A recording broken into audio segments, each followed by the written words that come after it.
Selepas melaksanakan sholat subuh, Diana sudah berkutat di dapur membantu Enjum menyiapkan makanan yang akan dibawanya ke sawah.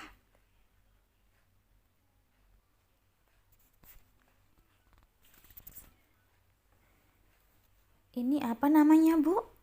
Diana menunjukkan makanan yang digoreng di dalam wajan. Itu ulen atau ada juga yang menyebutnya uli, terbuat dari beras ketan yang dihaluskan. Enak loh, nanti cobain ya. Minumnya teh panas atau kopi hitam, cocok banget. Enjum menjawab dengan antusias. Diana pun hanya mengangguk pura-pura mengerti. Kayaknya udah matang, langsung diangkat aja. Lanjutin sama goreng pisang. Tita Enjum yang sedang sibuk menumis kacang panjang pedas. Diana pun menurut. Ia angkat semua goreng ulen itu ke dalam serokan. Kemudian memasukkan pisang yang sudah dicampur dengan adonan tepung terigu ke dalam wajan. Emangnya kalau pergi ke sawah harus bawa banyak makanan ya, Bu? Diana kembali bertanya. Iya, nggak harus, buat bekal aja, apalagi yang ikut ke sawahnya banyak. Nanti kan Mbak Diana bisa ngadem di saung sambil makan pisang goreng atau ulen goreng. Hehehe. Enjum tertawa lebar. Diana pun tersenyum malu-malu. Ternyata ibu mertuanya membawa semua makanan itu untuk dirinya. Pantas saja kemarin-kemarin tidak membawa makanan sebanyak itu. Saat matahari sudah mulai muncul, semua makanan itu pun sudah siap. Diana membantu Enjum memasukkan semua makanan itu pada rantang susun.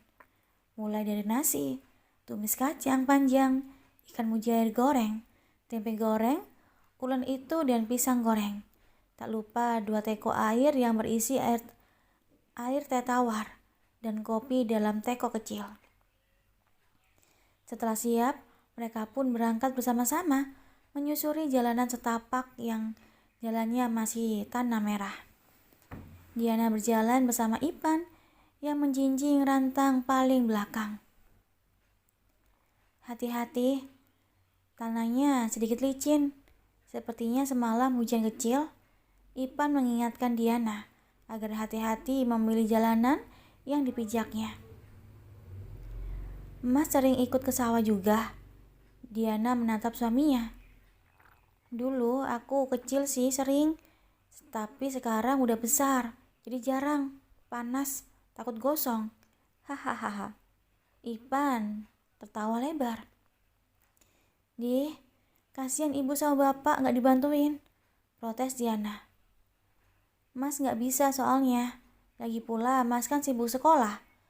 Kalau lagi libur sekolah paling sesekali. Itu pun cuma main layangan atau nyari capung. Ipan kembali tertawa. Kok sama sih? Aku juga lagi kecil suka nyari capung di sawah sama teman-teman. Tapi sawah orang, bukan sawah mama sama papa. Diana menimpali. Masa kecil kita dulu memang menyenangkan. Banyak permainan. Beda sama anak-anak sekarang yang hampir semuanya bermain gadget. Lihat aja di teras-teras rumah. Semua anak-anak sibuk bermain gadget masing-masing. Padahal waktu Mas kecil dulu, di depan rumah Mas itu suka pada main engklak, petak umpet, main kelereng. Anak-anak perempuannya main bola bekel. Banyak pokoknya. Ipan tersenyum. Membayangkan masa-masa kecilnya dahulu yang menyenangkan. Sama sih, Diana juga dulu suka banget main bola bekel, terus main coklak, masak-masakan dari daun-daunan. Banyak deh, tapi semenjak pindah ke Jakarta, udah gak lagi. Kalau main juga sendirian di rumah, di kampung sama di kota ternyata beda banget. Tapi setidaknya aku pernah merasakan keseruan itu. Diana menatap Ipan, lalu tersenyum lebar. Aduh, karena jalannya meleng, Diana pun sampai terpleset. Beruntung tangan Ipan sigap menangkap pergelangan tangannya, hingga Diana tak jadi terjatuh. Mas bilang juga apa? Jalannya hati-hati, jatuh kan? Tutur Ipan perhatian. Ini juga kan gara-gara Mas, ngajakin ngobrol terus. Jadinya nggak lihat jalan. Diana menggerutu pura-pura ngambek, padahal untuk menutupi rasa malunya akibat hampir terjatuh baru saja. Maaf ya sayang, makanya sini tangannya, biar Mas pegangin, biar nggak jatuh, biar nggak hilang juga. Kalau hilang kan repot, kemana coba Mas harus nyari lagi? Bidadari surga seperti ini, goda Ipan sambil mengulurkan tangannya. Gombal. Diana menautkan jari-jarinya ke tangan Ipan sambil tersipu malu. Yang belakang sibuk pacaran mulu. Sudah sampai nih. Wanti yang sudah duduk di pinggir saung sedikit berteriak, menatap ke arah Ipan dan Diana yang masih berjalan bergandengan tangan. Wah iya, udah sampai ya? Diana mengedarkan pandangannya ke sekeliling. Hamparan sawah yang hijau terlihat begitu indah. Beberapa burung nampak berterbangan, lalu hinggap sebentar di tanaman padi. Suara gemirik air yang mengalir terdengar merdu. Matahari pun baru saja memancarkan sinarnya, menyorot ke bumi, membagikan kehangatannya. Mata Diana membinar melihat pemandangan indah di hadapannya. Entah kapan terakhir kali ia menikmati keindahan alam seperti ini. Biasanya Diana menghabiskan liburannya ke tempat-tempat keramaian seperti mall atau yang lainnya. Apalagi selama tinggal di luar negeri, ia tak sekalipun melihat keindahan kampung seperti ini. Nak Diana, sini. Panggil Enju mengalihkan perhatian Diana dari pemandangan di hadapannya. Diana pun menoleh, lalu bergegas menghampiri orang-orang yang sudah berada di dalam saung. Sini, ngawedang dulu. Enjung melanjutkan ucapannya saat Diana sampai. Ngawedang itu apa, Mas? Diana tak mengerti. Makan nasi ataupun gorengan seperti ini, jawab Ipan yang sedang menuangkan kopi hitam ke dalam cangkir plastik. Sini duduk. Ipan menempuk tempat kosong di sebelahnya. Kopi. Ipan pun memberikan kopi tadi pada Diana. Perlahan Diana menyeruputnya. Rasa hangat langsung mengaliri tenggorokannya hingga ke perutnya yang masih belum terisi apa-apa. Minum kopi hitam terus makannya goreng pisang sama ulen goreng. Nikmat banget. Ditambah lagi makanannya sambil dilihat tin sawah. Tutur Ipan mulutnya dengan penuh dengan pisang goreng yang sudah dicemolnya. Diana pun mengikuti, mengambil ulen goreng lalu menggigitnya sedikit. Enak ya Mas, gurih terus kenyal lembut juga, ujar Diana di sela-sela kunyahnya. Iya, emang enak, gurihnya itu dari campuran kelapa, sedangkan kenyalnya karena itu kan beras ketan. Ipan menjelaskan pada Diana yang memang belum mengetahui apa-apa. Tanpa terasa, Diana pun sudah menghabiskan 2 buah ulen goreng dan 2 buah pisang goreng. Bahkan kopi dalam cangkirnya pun sudah landas. Lapar apa doyan? Ipan berbisik dekat telinga Diana. Diana pun menoleh lalu tersenyum malu-malu karena ketahuan sudah makan sebanyak itu. Hehehe, habisnya enak, jadinya kenyang deh, timpal Diana. Mau makan sekarang atau nanti? Tanya Enjum yang sudah siap dengan perabotannya untuk terjun ke sawah. Nanti aja Bu, sekarang masih kenyang, jawab Diana. Ya udah, Ibu garap di sawah dulu ya Nak. Nak Diana nungguin aja di situ, panas. tutur Enjum. Ia pun langsung turun ke sawah yang berada persis di samping saung. Itu menyusul Asep dan Wanti. Gak ikut turun, Mas? Diana menoleh ke arah Ipan yang juga masih ada di saung. Enggak, Mas mau nemenin kamu aja di sini, biar gak digigit nyamuk. Jawab Ipan pura-pura memukul nyamuk yang terbang. Diana pun tertawa melihat tingkah suaminya. Mas, panggil Diana. Iya, Ipan pun mendongak menatap Diana. Pernah bawa cewek lain juga ke sini? Tanya Diana sambil mengayunkan kakinya yang menggantung. Ipan mengelit, matanya pun merawang seolah mengingat-ingat. Pernah, jawabnya membuat Diana mengerutkan sekitah. Waktu ponakan datang dari luar kota, Mas ajak ke sini. Waktu sepupu berkunjung juga, Mas juga ajak ke sini. Ipan melanjutkan ucapan yang tadi belum selesai. Ih, bukan itu maksudnya, protes Diana. Lalu apa dong? Kan mereka cewek. Ipan menimpali. Pacar maksudnya, masa gitu aja gak ngerti? Gerutu Diana. Boro-boro punya pacar, temen cewek aja gak punya. Jawab Ipan jujur. Emang belum pernah pacaran? Diana semakin penasaran. Ipan menggeleng. Cuma kamu satu-satunya wanita yang mau menerima Mas dengan semua kekurangan yang ada. Mungkin Masnya aja yang gak pernah buka hati buat wanita, tutur Diana. Iya, karena Mas sudah bertekad kalau Mas akan mendekati wanita. Saat Mas sudah siap untuk berumah tangga, bukan hanya sekedar pacaran untuk main-main, apalagi putus di tengah jalan. Beruntung saat hati Mas sudah punya keinginan untuk membina rumah tangga, Mas buru-buru ketemu kamu. Wanita yang lain hanya cantik parasnya, yang juga hatinya. Ipan menjelaskan sambil menatap Diana penuh cinta. Diana pun tersipu. Ia menunduk malu dengan hati yang bermekaran. Tak menyangka jika dirinya menjadi wanita yang pertama hadir di hati suaminya. Terima kasih ya. Ipan meringsut lalu menggenggam tangan Diana. Sama-sama. Mudah-mudahan hubungan kita bisa langgeng seperti ibu, bapak, dan mama papa. Doa Diana. Mereka berdua memang beruntung dikaruniai orang tua yang menjunjung tinggi kesetiaan pada pasangannya. Hingga rumah tangga orang tua keduanya langgeng sampai tua, bahkan mungkin sampai maut yang memisahkan.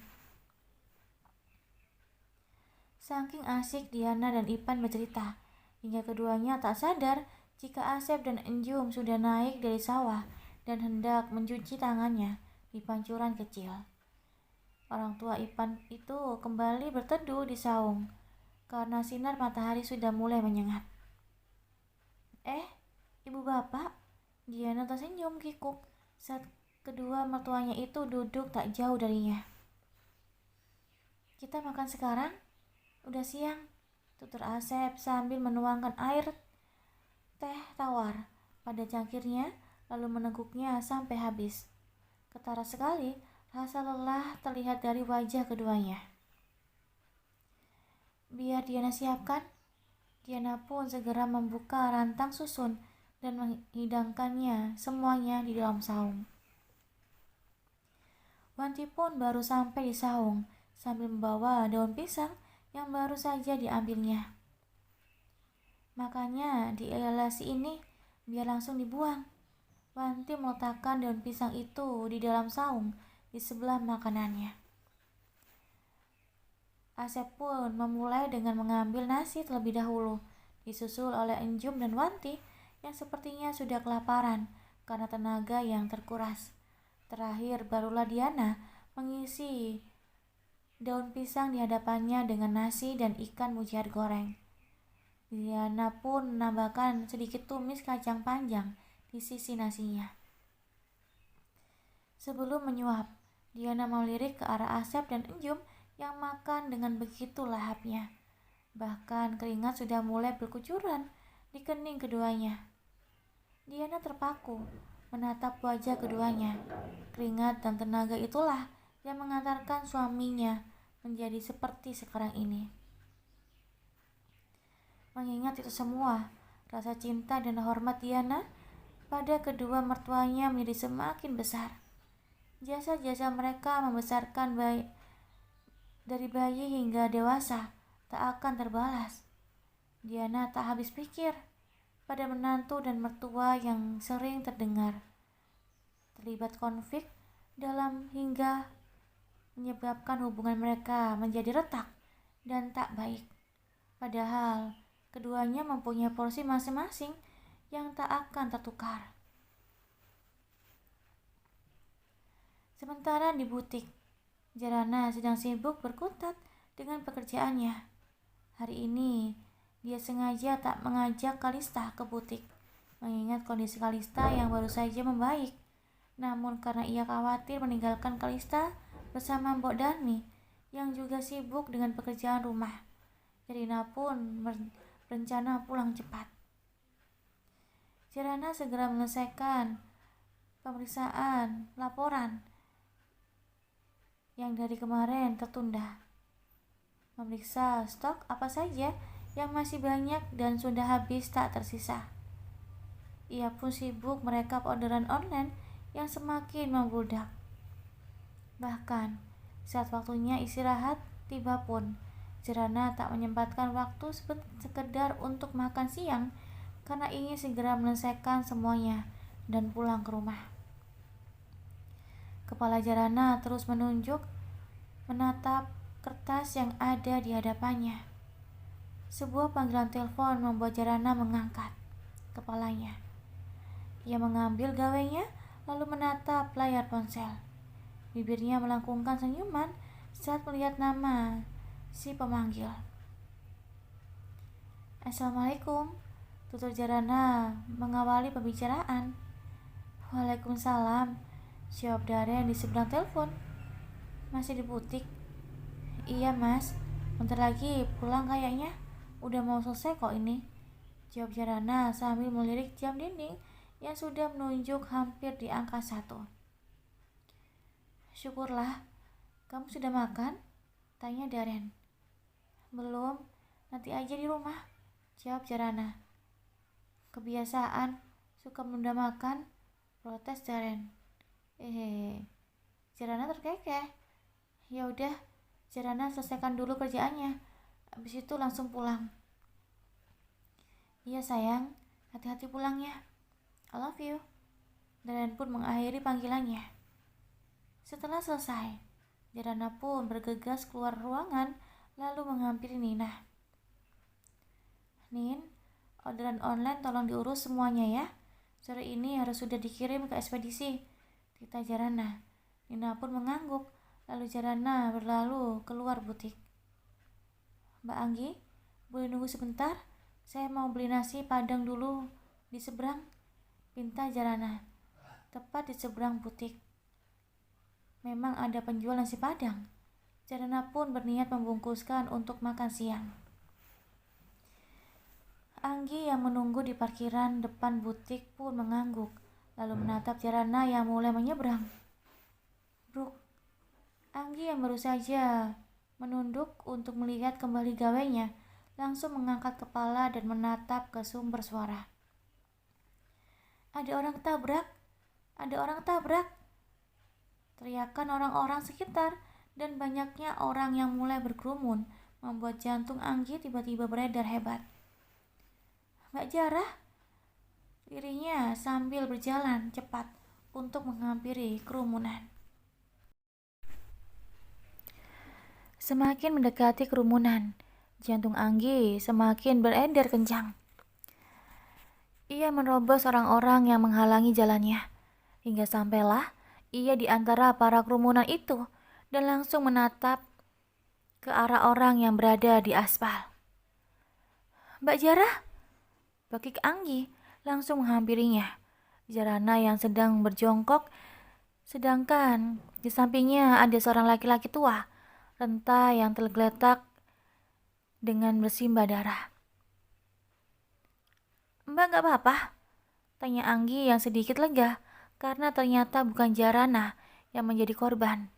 Ia memegang pundak Jarana yang berjongkok untuk menjajarkan wajahnya. "Alhamdulillah gak apa-apa," jawab Jarana dengan tubuh gemetar. "Telepon ambulan cepat," seru orang-orang yang berkerumun. "Penabraknya kabur, lapor polisi," Tita yang lainnya. Jarana yang masih berjongkok di sebelah korban ikut panik dengan jantung berdebar kencang. Air matanya terus mengalir melihat orang di hadapannya tak bergerak lagi. "Ayo kita pulang, Mbak. Sudah ada yang nanganin." Anggi mengajak Jarana pulang saat mobil polisi sudah mulai terdengar. Jarana mengangguk, lalu berdiri dengan tertatih, memaksakan tungkai kakinya yang terasa lemas dan bahkan terasa tidak bertulang. Anggi pun membantu Jarana berjalan hingga masuk ke dalam mobilnya. "Ini Mbak, minum dulu." Anggi menyerahkan satu botol air mineral yang baru saja dibukanya. Jarana langsung menerimanya dan meminumnya hingga habis setengah. Keadaannya pun lumayan membaik setelahnya. "Makasih ya," tutur Jarana. "Sama-sama Mbak, aku tadi panik banget. Aku pikir Mbak yang ketabrak. Soalnya kejadiannya pas banget waktu Mbak nyebrang." Timpal Anggi menatap Jarana dengan cemas. "Entah kenapa aku merasa orang yang tadi hendak menabrakku. Untungnya aku buru-buru sadar dan berlari mundur. Tapi naas orang yang menggunakan motorsport itu malah menabrak kakek-kakek. Padahal kakek itu orang yang baik. Dia penjual gorengan di seberang butik. Ya Allah, aku masih gemeteran." Jarana berbicara dengan suara yang masih bergetar. "Emangnya Mbak punya musuh kah? Sampai ada yang mau niat nyelakain Mbak segala?" Anggi makin penasaran. "Nggak ada sih. Mbak juga nggak tahu pasti. Takutnya malah fitnah kalau nggak ada bukti.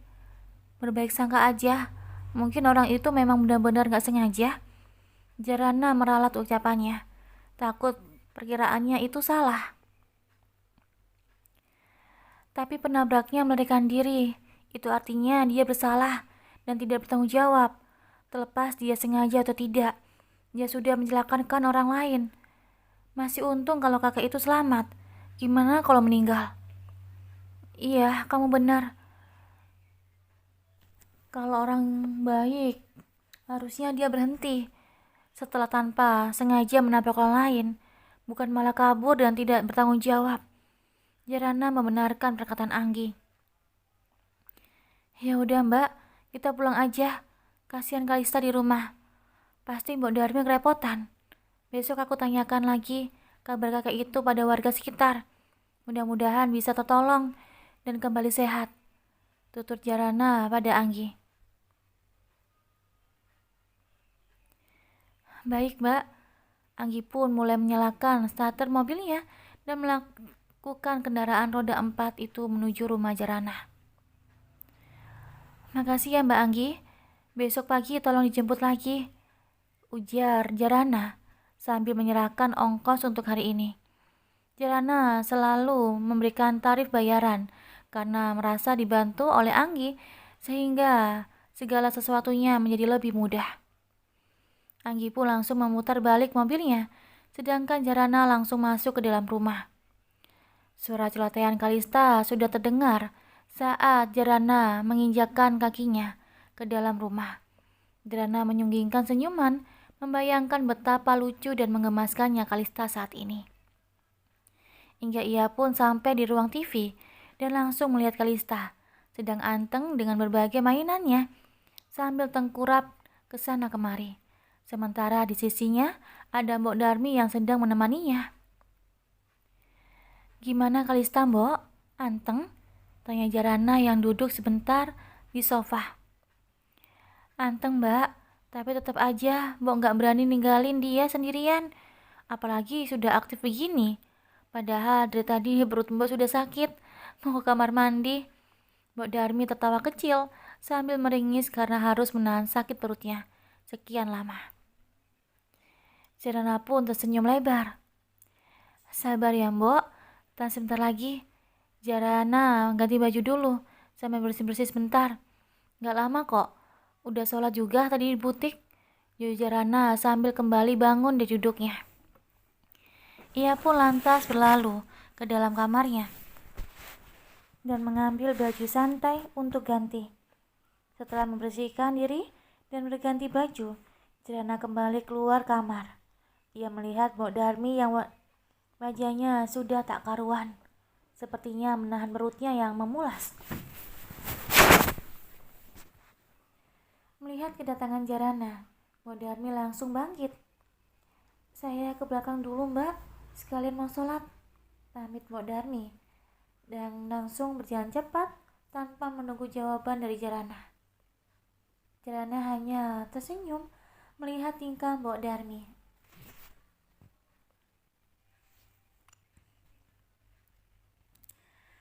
Mengurus bayi memang penuh kebahagiaan, tapi juga penuh kerepotan. Apalagi jika mengurusnya seorang diri tanpa ada orang lain untuk dititipi, sekedar untuk pergi ke kamar mandi. Apalagi bayinya sudah mulai aktif seperti Kalista. Dilihat dari perkembangannya, sebentar lagi pun Kalista akan segera merangkak, dan itu tentunya akan lebih merepotkan bagi yang menjaganya. Berbeda halnya dengan masih bayi yang terus-menerus berbaring di atas kasur atau di stroller saat diajak bepergian. Jika sudah berangkat nanti, Jarana pun mulai kebingungan bagaimana membawa Kalista pergi bekerja. Tidak mungkin Jarana membiarkan Kalista merangkak ke sana kemari di butik. Melihat Jarana ada di dekatnya, mata bulat Kalista membinar. Ia segera berguling dan mendekati wanita yang sudah seperti ibu kandungnya itu, sambil berceloteh.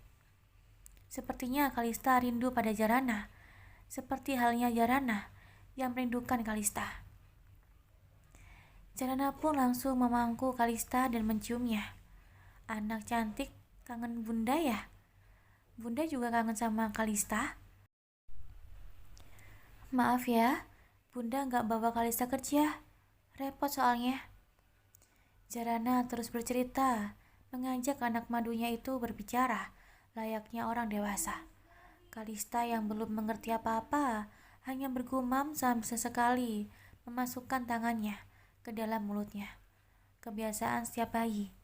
Karena kejadian naas di depan butik tadi, dan saking asiknya menemani Kalista, Jarana kembali melupakan makan siangnya. Bahkan perutnya seolah tidak merasakan rasa lapar sama sekali. Tentu saja hal itu membuat bobot tubuh Jarana semakin menyusut sedikit demi sedikit, hingga baju-baju yang digunakannya pun terasa lebih longgar.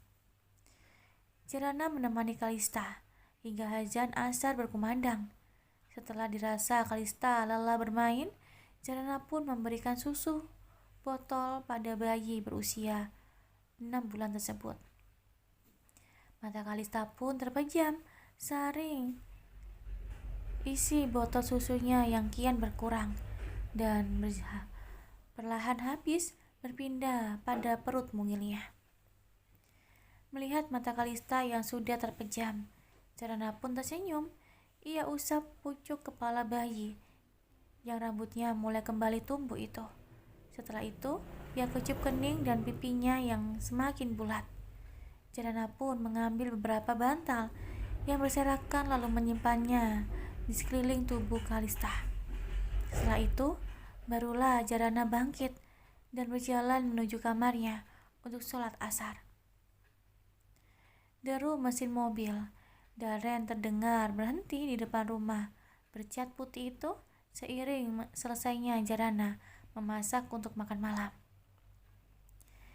Jarana pun segera mencuci tangannya untuk menyambut kedatangan suaminya.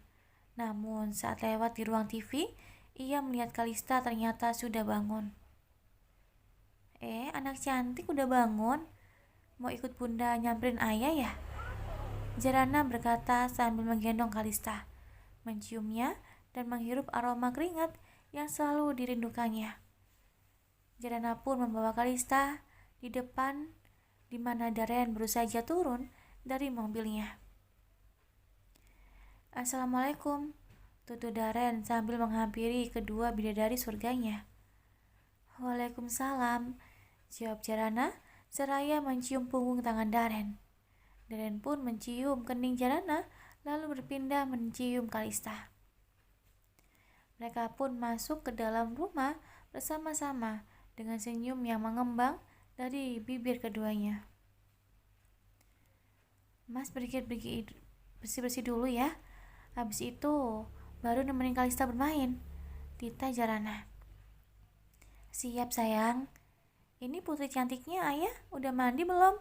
Kok masih bau asem?" tanya Darren sambil mencium perut Kalista. "Belum, baru bangun tidur. Sekarang mau mandi ya sayang," jawab Jarana yang kembali mendaratkan ciuman di pipi Kalista, seolah tak ada bosannya. "Ya sudah, ayah mandi. Jara juga mandi. Habis itu kita main sama-sama," timpal Darren antusias. Ia pun segera berlalu masuk ke dalam kamarnya. Sedangkan Jarana membawa Kalista ke belakang karena mandinya di kamar mandi belakang.